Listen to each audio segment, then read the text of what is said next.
కూటమి ప్రభుత్వంలో దళితులకు రక్షణ లేకుండా పోయింది. వైఎస్ఆర్ పార్టీ యువజన విభాగం జిల్లా అధ్యక్షుడు సాకే చంద్ర విమర్శలు.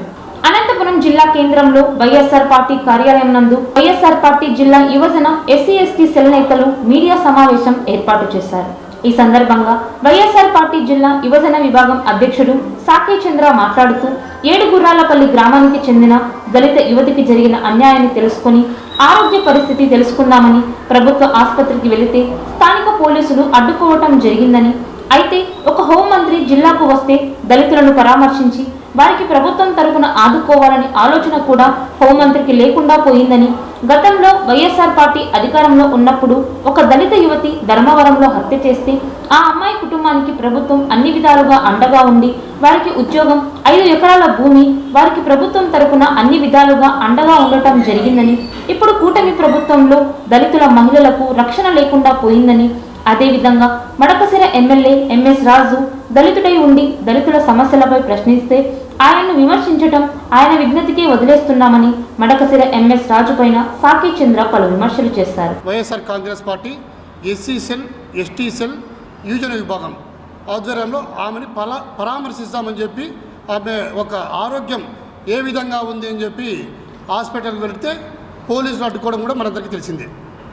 ముఖ్యంగా మనం గమనిస్తే ఆ అమ్మాయి హాస్పిటల్లో చేరినప్పటి నుంచి ఇంతవరకు కూడా ఆ అమ్మాయి ఒక హెల్త్ బులెటిన్ 2 రోజులకు ఒకసారైనా కూడా ప్రభుత్వం ప్రకటించాలి.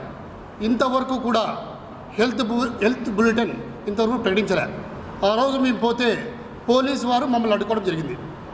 అడ్డుకుంటే మేము గేటు దగ్గరే బెటాయిస్తే మమ్మల్ని అరెస్ట్ కూడా చేయడం జరిగింది. అందులో భాగంగా మాకు తెలిసింది ఏమంటే హోమ్ మినిస్టర్ గారు మన ఉమ్మడి జిల్లా అయినటువంటి మడకశిర ప్రకటన కోసం వస్తున్నారని మాకు తెలిసింది. అందులో భాగంగా కూడా మేము హోమ్ మినిస్టర్ ప్రకటనని అడ్డుకుంటామని చెప్పి మాట్లాడడం కూడా మనందరికీ తెలిసిందే. ఓ కుక్క విచ్చలవిడిగా మరుగుతూ ఉండేది కూడా మనం చూస్తున్నాం. ఒక అగ్రవర్ణాల వారు వేస్తున్నటువంటి బిస్కెట్లకి వారి మోచేతి నీళ్లు బాగా రుచి మరిగినట్టుంది. ఆ కుక్క మరుగుతూ ఉంది. మేమంట వైఎస్ఆర్ కాంగ్రెస్ పార్టీకి సంబంధించిన ఒక 5 మంది జంగిల్ సన్యాసులంట, ఎస్సీ ఎస్టీ దళిత సామాజికాలకు చెందిన వారు ఒక మహిళ దళితులకు ఒక ముట్టడి చేస్తాం హోమ్ మినిస్టర్ గారిని ప్రకటిస్తే వారు అన్నటువంటి మాట 5 మంది జంగిల్ సన్యాసులు అని చెప్పి అంటారు. ఆ కుక్క కొట్టే సవాలు చూస్తున్నాం.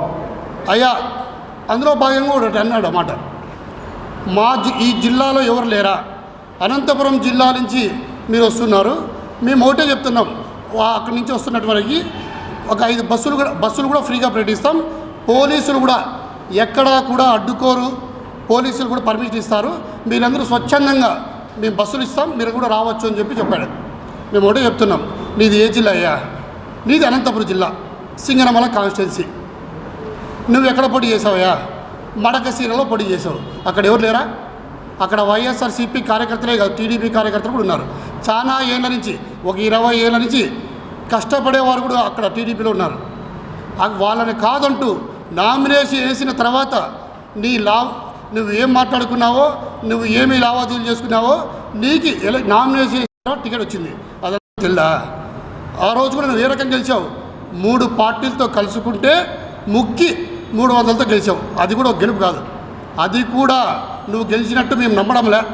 ఎందుకంటే ఆ రోజు మనం చూసాం ప్రతి మీడియాలో కూడా, వీరలక్కప్ప వైఎస్ఆర్ కాంగ్రెస్ పార్టీ వాళ్ళ కుటుంబాన్ని పరామర్శించి వాళ్ళ ఇంట్లో కుటుంబానికి సంబంధించిన వాళ్ళ తల్లిగారికి అయితేనేమి ఒక ఉద్యోగాన్ని, శాశ్వత ప్రభుత్వ ఉద్యోగాన్ని కేటాయించి వాళ్ళకు సంబంధించి కుటుంబాన్ని వాళ్ళ ఆర్థికంగా బలంగా ఉండే ఉద్దేశంతో వారికి సంబంధించి 5 ఎకరాల భూమి సిద్ధలాపురంలో కూడా కేటాయించడం జరిగింది.